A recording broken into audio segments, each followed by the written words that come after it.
Hello, I'm Una. Welcome back to my channel. Today I have another monthly wrap-up for you. It's gonna hopefully be a little shorter than the last one, but definitely take a little bit. So grab a drink, grab a snack, and let's get into it.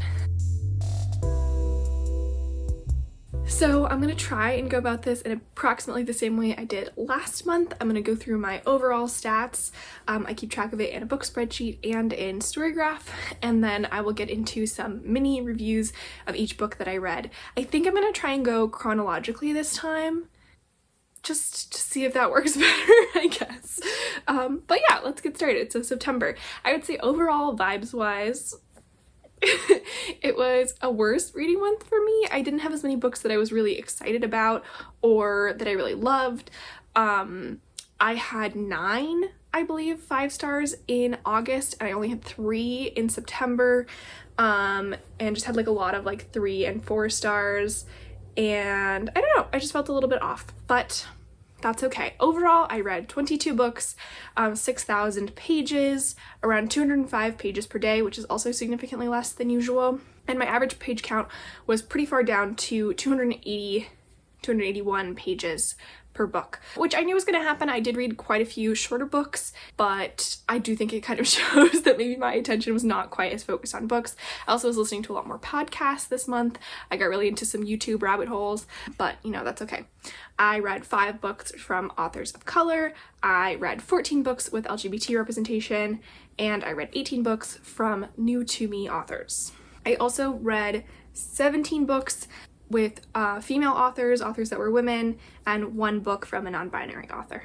In terms of star ratings, I did have 3 5 stars, like I said, 13 4 stars, and 5 3 stars. Okay, I actually went back and added all my ratings so I can tell you more conclusively, but basically, if you look at my books from last month, there's like all the ratings across. There's like a small peak at 4 stars and then a huge peak at 5 stars, and my average rating was a 4.4 in August. And in September, it's not like that at all. There's like a huge peak at 4.25 stars, and my average rating is a 4.18. So in terms of other stats, publication breakdown, I read 10 books published in 2024. This is because this month I joined NetGalley and started reading a lot of ARCs. I read 2 books published in 2023, 1 in 2022, 1 between 2022 to 2021, 4 between 2015 to 2019, none 2010 to 2014, 2 in the 2000s, 1 in the 90s, and 1 published in the 1810s. So that was my breakdown, a lot more 2024 heavy than ever before. In terms of format, I read 10 books physically, mostly from the library, 4 audiobooks, which was so much lower than usual. Usually I read about 9 audiobooks, so 4 is very small. I was just like not in the group with audiobooks, probably because of all the podcasts, gotta be honest. 1 both audio and physical, and 7 ebooks. These were mostly e-arcs from NetGalley. In terms of how I acquired books, I got 4 from Libby, 9 from the library, 7 from NetGalley, and 2 that I own. In terms of genre, I forget how I did it last month, but based off of my spreadsheet where I can pick only 1 genre, I read 2 horror, 3 nonfiction, 2 romance, 1 dystopian, 3 literary, 2 fantasy romance, a memoir, a mystery, 1 book of poetry, 3 fantasy, 1 thriller, 1 classic, and 1 sci-fi. So usually I read way more fantasy than everything else, but in this case I read just as many nonfictions and literary books as I read fantasy, which is unusual for me. And then in terms of the Storygraph genres, my top 2 genres, which were tied, were LGBT and fantasy, with 7 books each. 5 romance, 4 literary, 3 young adult, 3 horror, 3 contemporary, 2 mystery, 2 comics, and then 1 middle grade, 1 dystopian, 1 classics, 1 travel, 1 thriller, 1 short stories, 1 sci-fi, 1 religion, 1 poetry, 1 memoir, 1 history, 1 historical, and 1 graphic novel. So I had a pretty wide, I feel like, range of genres as opposed to my usual, which is fantasy above all else, and also like a lot of horror and a lot of literary for me, which I don't mind necessarily. Not that a lot of the horror felt that horrifying, but that's okay. I suppose that's fine. So in terms of other stats, I'm gonna skip over the moods because I don't really care that much. I guess the only thing to note about moods is for a while, like Funny was just like leading the pack, which I think is kind of funny. In terms of pacing, mostly medium paced, a decent number of slow paced books, 3 slow paced, which is not too super usual for me, and 1 fast paced. Usually fast takes the cake because a lot of short books are fast and it's easier to read more short books than it is long books. I'm pretty evenly split in terms of page number, which, like I said, is pretty low for me. Usually I read at least 1 500 plus page book, and I read more 300 to 500 page books. Same with audiobook length, 2 under 8 hours to over 8 hours, but none above 16 hours. And then fiction, nonfiction, I read more nonfiction than usual, with 4 nonfictions and 18 fiction. I will include my pages and minutes graph, and as you can see, for most of the month, I was not feeling audiobooks. Basically between the 6th to the 18th, I did not listen to much audio. Like I said, I got really into a podcast. The podcast is called Mostly Nitpicking. I was listening to a ton of that this month, so that's pretty fun and you should check it out. I did have a couple big audio days when I would just like be in one audiobook and then I would just keep it on like all day basically, but it was not too common. I think that's it for stats. Now I'm gonna go through all the books I read and I'm gonna do it chronologically. The first book I read this month was called Haunt Sweet Home. This was an audio arc from NetGalley, and it was like a little story of a woman who is kind of lost. She's like been in and out of college, can't finish, and she starts working for a ghost hunting / home renovation show, and her job is to create the haunt, right? I thought this was pretty fun. It was a novella. I thought the length was a good match for the story, and I liked where it went. I did put this down as horror. I don't know that it was officially that on... Anyway, that's what I understood it as, but I enjoyed it, so I gave it 4.5 stars. Next, I read Moby Dyke,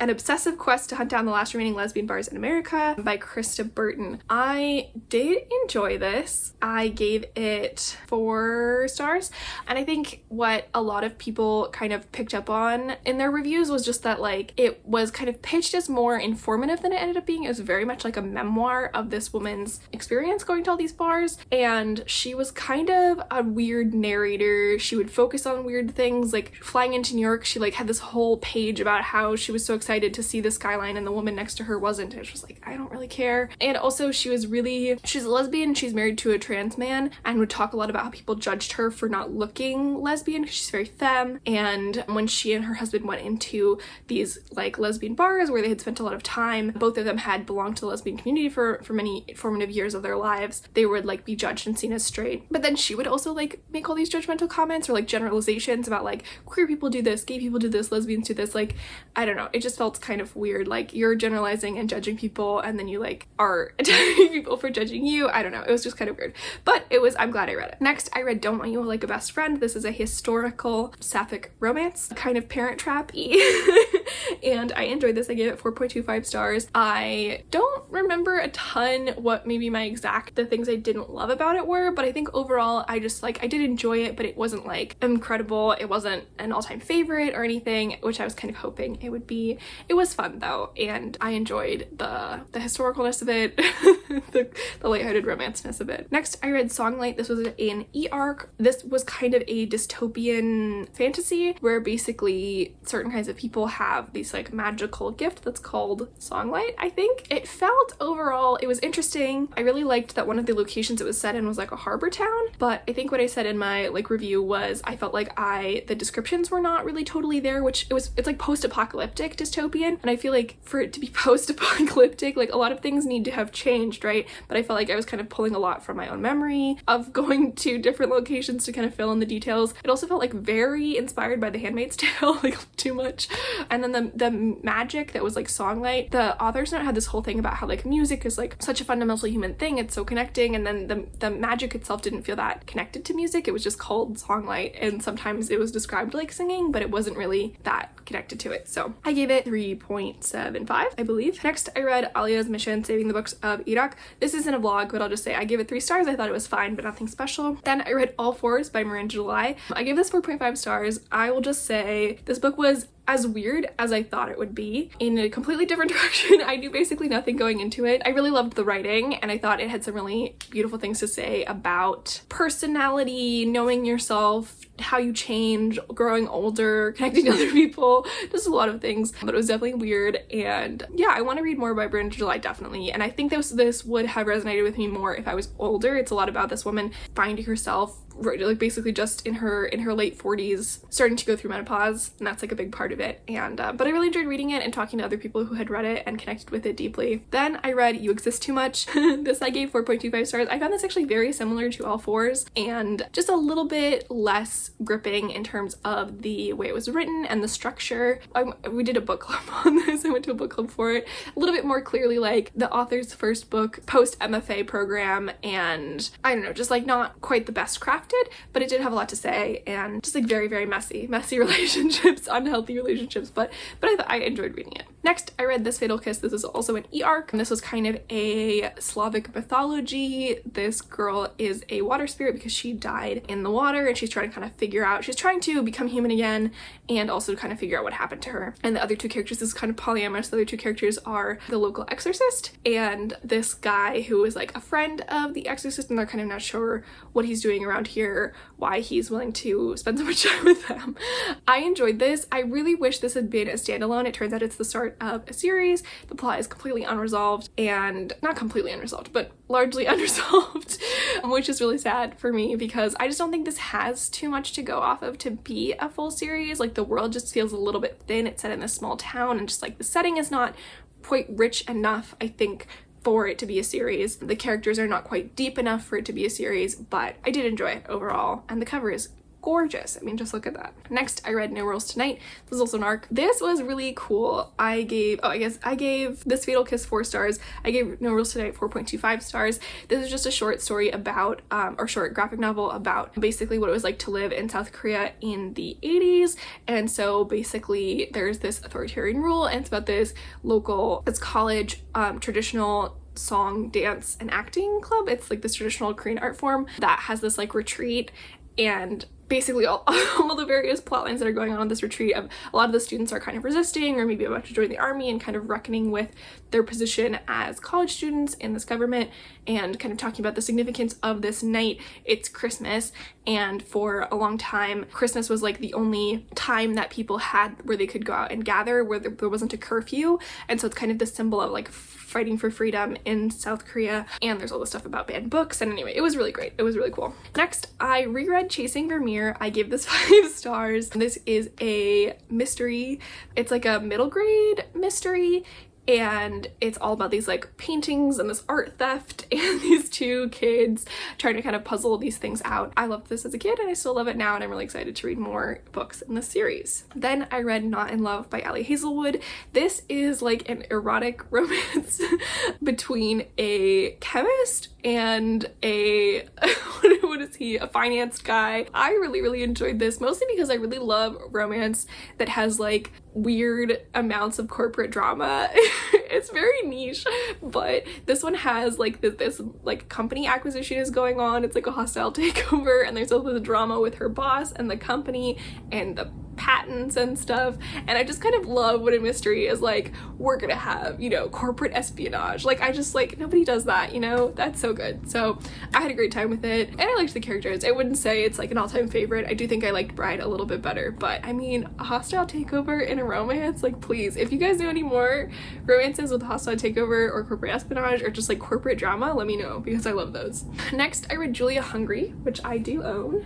All right, I can't find my copy at the moment, but I know she should be around here somewhere. Anyway, this is a book by YouTuber Hannah Louise Poston. It's her book of poetry. She has been a beauty YouTuber for many years, but she's trained in poetry. She has degrees in poetry. She's actually from North Carolina, which is where I live now, and she at one point went to a school I went to. So anyway, I have watched her for quite a long time, not always not super consistently, but I think she's a really well-spoken YouTuber, and she creates great videos. And so when she was coming out with this book of poetry this year, I decided to order it, and I didn't give this a rating because I don't read a lot of poetry. I don't know that I knew how to relate to it, but I did, I think, enjoy it overall. It's a pretty short book. It's like 50 pages, and she definitely has a way with words. Not all of them were super heavy hitting, and a lot of them felt like they were responding to other poets that I didn't necessarily have the context for, but if you're really into poetry, I'd try to give it a shot if you can get your hands on it. It was really great. Next, I read The Sandman Volume 1, Preludes and Nocturnes. I've heard a lot about the Sandman series. Neil Gaiman has been historically an author that I have liked. I will not say personally, there's a lot of things coming out about his personal life, and I don't really want to support that. I did get this from my library. I did not give him any money, but some of his books and his writing styles have really resonated with me. So and with the TV show and everything, I kind of wanted to try out the comics. This is kind of a weird collection, and it kind of says in the notes, like they're kind of trying out a lot of different things, superheroes, whatever. I think it was kind of not the strongest overall, but a decent start, and so I gave it 4 stars, and I'm gonna keep going in the series. Next, I read The Undertaking of Heart and Mercy. I gave this 3.75 stars. I thought this was a fun fantasy romance. The world building is really weird. It reminded me of like a video game. There's like these towns along this border, and there's all these weird vocabulary. They use like phonographs and aqueducts instead of cars. I don't know, it like sounded like kind of watery themed, but also like the cover's like very bright. It just gave me this vision of this video gamey world, and then there's like these portals to this other place where people go to hunt things. I'm like, that's so video gamey. Anyway, the romance itself is kind of You've Got Mail-y, and I did enjoy it overall. I feel like it was probably a little too long. This is a pretty long audiobook that I listened to, but I did enjoy it overall. I thought it was fine, and the chemistry between the characters was fun, and there was like emotional things and da-da-da-da. But it's kind of fun to have a romance where the main character is an undertaker. You know, how often does that happen? Next, I read Every Heart a Doorway. I gave this 4.75 stars. This is like the novella beginning of the series that alternates between stories set in this school for basically children that have found doors to other worlds and then come back and kind of can't get over the fact that they're not in those other fantastical worlds anymore. And then some of the books are stories set in those worlds, set following those children specifically. This reminded me so much of The Girl Who Circumnavigated Fairyland and A Ship of Her Own Making. If you've read both of them, you will know what I'm talking about. And also just like fairy tales in general. I mean, obviously it's very connected to like Alice in Wonderland, that kind of thing. But I loved The Girl Who Circumnavigated Fairyland and A Ship of Her Own Making as a child.